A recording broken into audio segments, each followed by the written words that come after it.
Hey, hello guys. Welcome back to the platform of JRF Adda. मैं मधुश्री हूँ. I'm your home science educator. This is my small background. और ये है JRF Adda app. अभी तक जिन लोग ने JRF Adda ऐप डाउनलोड नहीं किया है वो वेबसाइट विजिट करें JRF Adda की. वहाँ से आप डाउनलोड कर सकते हो. यहाँ पे जितने भी एनलिस्टेड सब्जेक्ट्स मेंशन है उसका प्रिपरेशन करवाया जाता है for NTA UGC net category के लिए. ये है playlist dedicated for home science.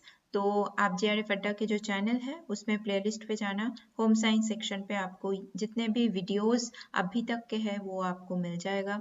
और ये है JRF अड्डा होम साइंस चैनल, जो I mean the Telegram group. ये ग्रुप अगर आप ज्वाइन करते हो तो रेगुलर बेसिस पे जो क्लासेस है, क्लासेस के PDF आपको यहाँ पे मिल जाता है. और ये है मॉक टेस्ट सीरीज. ठीक है, तो एग्ज़ाम बहुत नज़दीक है, बस और एक हफ्ता करीब है आपके पास, लास्ट 7 to 10 डेज. तो अगर आप मॉक टेस्ट देना प्रेफर करते हो तो आप JRF अड्डा के वेबसाइट विजिट करना, कोर्सेज पे जाना, मॉक टेस्ट के डिटेल्स आपको उधर मिल जाएगा. And I would suggest mock test दो. मॉक टेस्ट जितना दोगे तो आपके जो कॉन्फिडेंस है ना, वो बूस्टअप होगा, राइट. और ये है paper 1 and paper 2 mock test के डिटेल्स है specifically for home science. If you want to join you can join. You have to pay 1499. ठीक है, full length mock test series आपको मिल जाएगा. सी, आज हम लोग इम्पॉर्टेंट एक टॉपिक पढ़ेंगे जहाँ से क्वेश्चन हर बार आपको मिलता है, डिफरेंट फॉर्म में मिलता है, स्टेटमेंट वाइज मिलता है, मैचिंग में मिलता है ना, डायरेक्ट क्वेश्चन भी मिलता है. ठीक है, तो वो टॉपिक है आर्गोनॉमिक्स. तो आर्गोनॉमिक्स के बारे में हम लोग पढ़ेंगे.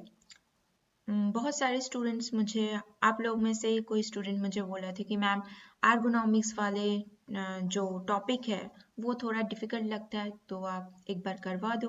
तो इसके लिए आज ये है स्पेसिफिक, मैंने वीडियो बनाया है आर्गोनॉमिक्स के ऊपर. 2-3 इम्पॉर्टेंट पॉइंट है. आर्गोनॉमिक्स क्या है वो आपको समझना है, ठीक है. और उसके रिलेटेड कौन से डिजीज होते हैं जो इम्पोर्टेंट है, ठीक है. डिफरेंट टाइप ऑफ फैटिक के फॉर्म्स आपको जानना है जहाँ से क्वेश्चन बनता है. So let's start then. See, the ergonomics, it is derived to Greek words. Nomy means natural law, ergon means work. ठीक है, तो ग्रीक वर्ड से आर्गोनॉमिक्स शब्द जो है, वर्ड जो है, वो जनरेट हुआ था. ठीक है, आर्गोन मीन्स वर्क, नॉमीन मतलब नेचुरल लॉज. ठीक है, hence the ergonomists study the human capabilities in relationship to the work demand. ठीक है, तो जो आर्गोनॉमिस्ट है, ठीक है, उन लोग ने क्या किया था, ह्यूमन कैपेबिलिटीज के ऊपर different type of studies conduct कराए थे. ठीक है, वहां पे उन्होंने क्या स्टडी किया था, रिलेशनशिप क्या है वर्क से, ठीक है, वर्क एनवायरनमेंट का और ह्यूमन बीइंग का, राइट. अब देखो आर्गोनॉमिक्स, आर्गोनॉमिक्स क्या है, it is a science and art of fitting job and the workplace to the workers need. ठीक है, तो हम लोग ऐसे ट्राइंगल बनाते हैं, वर्क, वर्कर और वर्किंग एनवायरनमेंट. ठीक है, ये तीन जो फैक्टर है इसके बीच का जो रिलेशन है, दिस इज कॉल्ड आर्गोनॉमिक्स.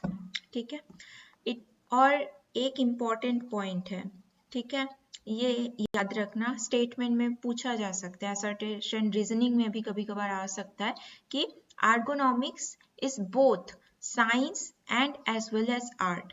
अगर आपको ऐसे क्वेश्चन, मतलब ऐसे स्टेटमेंट अगर मिले, ergonomics is the science of fitting job, ठीक है, वो नहीं होगा.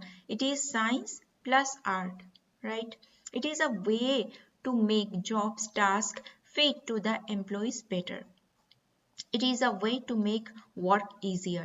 ठीक है, तो जो वर्कर है ना, उसको एक अच्छा माहौल, एक एनवायरनमेंट देने के लिए, और उस माहौल में वो अच्छे से काम कर पाए, अपना जो प्रोडक्टिविटी है वो 100% दे पाए, है ना, इसलिए आर्गोनॉमिक्स का जनरेशन हुआ था. अब देखते हैं टाइप्स ऑफ आर्गोनॉमिक, ये इंपॉर्टेंट है. कौन से प्रकार है. फिजिकल आर्गोनॉमिक्स. फिजिकल आर्गोनॉमिक्स क्या है, it is a human body's responses to physical and psychological workloads. ठीक है। तो फिजिकल आर्गोनॉमिक्स में दो चीज होता है, आप जो ह्यूमन बॉडी है उसका response towards what factor, physical as well as physiological workload, ठीक है। Physical plus physiological workload, repetitive strain injuries from repetition, vibration, force, posture fall into this category, ठीक है। तो जैसे आप लोग स्टडी करते हो, है ना, कोई कोई चेयर टेबल पे बैठ के स्टडी करते हैं, ठीक है, कोई कोई बेड पे बैठ के स्टडी करते हैं, मैंने बहुत जन को देखा है। इवन मैं भी जब मैं स्कूल में थी मैं प्रैक्टिस करती थी, मेरे लिए बेड बहुत एक कंफर्ट जोन था, तो मुझे लगता था कि मैं बेड पे बैठ के हर चीज़ कर लूँ, पढ़ाई भी कर लूँ, ड्राइंग भी कर लूँ, अपना पेंटिंग भी कर लूँ, है ना। तो मैं बेड को बहुत प्रेफरेंस देती थी, पर ये नहीं करना चाहिए। बचपन से इवन हम लोग जब स्कूल में जाते हैं, कॉलेज यूनिवर्सिटी में, हम लोग का जो पोस्चर है वो मेंटेन करना, प्रॉपर पोस्चर मेंटेन करना बहुत ज़रूरी है, नहीं तो कभी कभार लॉन्ग टर्म इंजुरीज के भी ये रीज़न बन सकता है ना। कॉग्निटिव आर्गोनॉमिक्स, कॉग्निटिव आर्गोनॉमिक्स क्या है? It deals with the mental process and capabilities of human when at work, ठीक है। तो हम जब काम करते हैं, जैसे आप पढ़ाई करते हो, मैं काम करती हूँ, आपको पढ़ाती हूँ, है ना, तो मेंटल प्रोसेस और capacities of human when they are working, mental strain from over workload, decision making, human error, training fall into this category, ठीक है।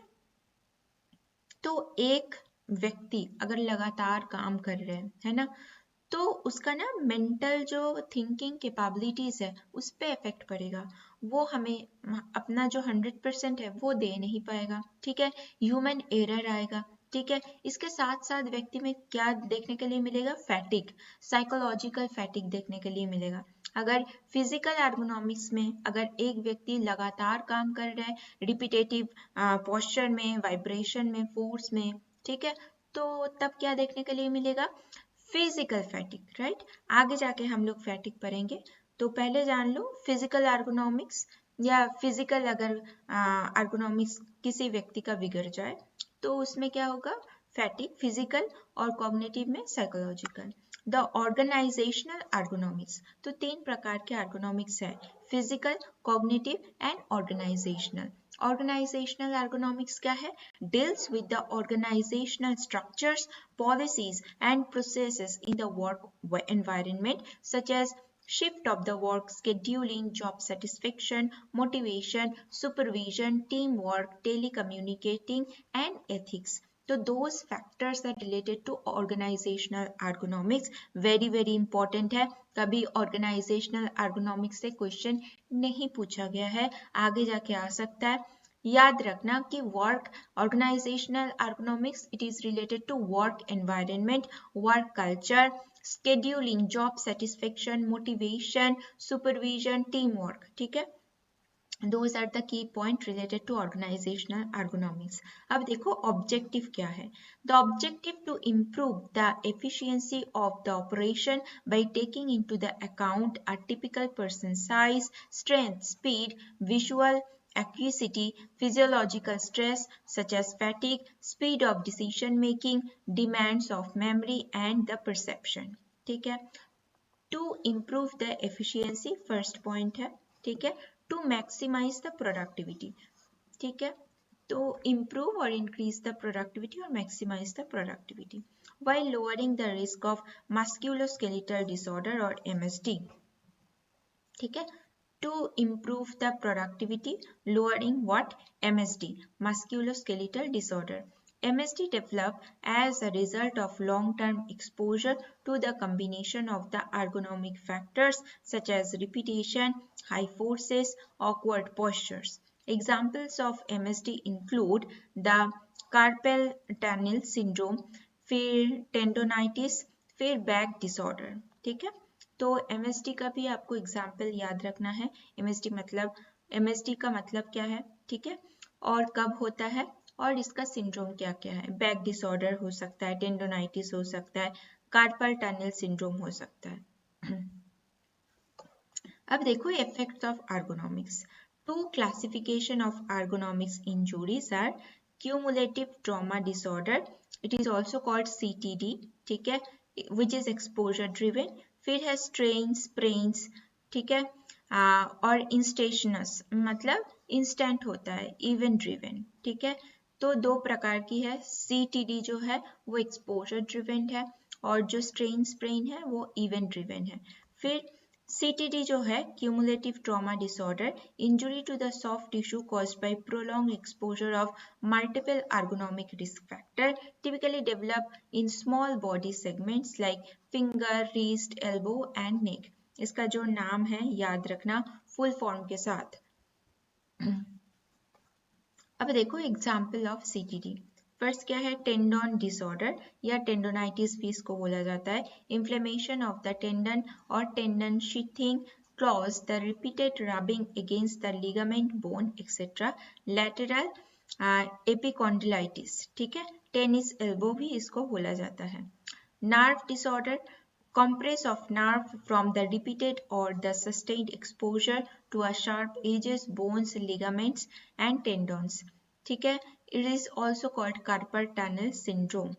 फिर है neurovascular disorder, compression of the blood vessels and nerves from the repeated exposure to the vibration of cold temperatures is called Raynaud's phenomenon या white finger syndrome। very very important example CTD का याद रखना, यहाँ से question पूछा जाता है। अब देखो स्ट्रेन्स और sprain, injury of connective tissue caused by a single forceful event, lifting the heavy object in awkward position, common large body segment like back, legs and shoulders, and risk of injury increases with the presence of multiple risk factor। अब देखो ergonomics risk factor, ठीक है, कौन से risk factor होता है। एक है स्टैटिक लोडिंग, ठीक है, अगर आप कोई पोस्चर आपका सही नहीं है, कुछ आप हेवी लोड उठा रहे हो, स्टैटिक लोडिंग। फिर रिपीटेशन, कोई काम अगर आप बार बार कर रहे हो, फिर फोर्सफुली कर रहे हो, ठीक है, आप स्ट्रेस में कर रहे हो, है ना, फिजिकल मेंटल, ऑकवर्ड पोस्चर है, वाइब्रेशन है, ठीक है, इसके वजह से आपकी जो हेल्थ है वो बिगड़ सकता है। Risk of injury increases with prolonged exposure of any ergonomic risk factor, presence of multiple risk factor within a single job task, right? अब प्रिवेंशन में हमको क्या करना पड़ेगा, warm up, stretch before activities are repetitive, static and prolong, ठीक है, physical activity सही करना पड़ेगा। Take frequent breaks from any sustained posture every 20 to 30 minutes। फिर respect the pain positions, stop painful activity, recognize early sign of inflammatory process, ठीक है, फिर be aware of the workstation environment। अगर पहले से कोई साइन आ रहा है, कोई इन्फ्लेमेशन है, उसको पहचानना ज़रूरी है, ठीक है। फिर वर्क स्टेशन एनवायरनमेंट को इम्प्रूव करना ज़रूरी है, ठीक है। फ्रीक्वेंट ब्रेक लेना चाहिए काम करने के बीच में, राइट। अब देखो करेक्ट एंड इनकरेक्ट टेक्निक्स, ये है करेक्ट लिफ्टिंग टेक्निक और ये है इनकरेक्ट लिफ्टिंग टेक्निक, ये नहीं करना है, ठीक है। फिर ये है रॉन्ग वे और ये है राइट वे।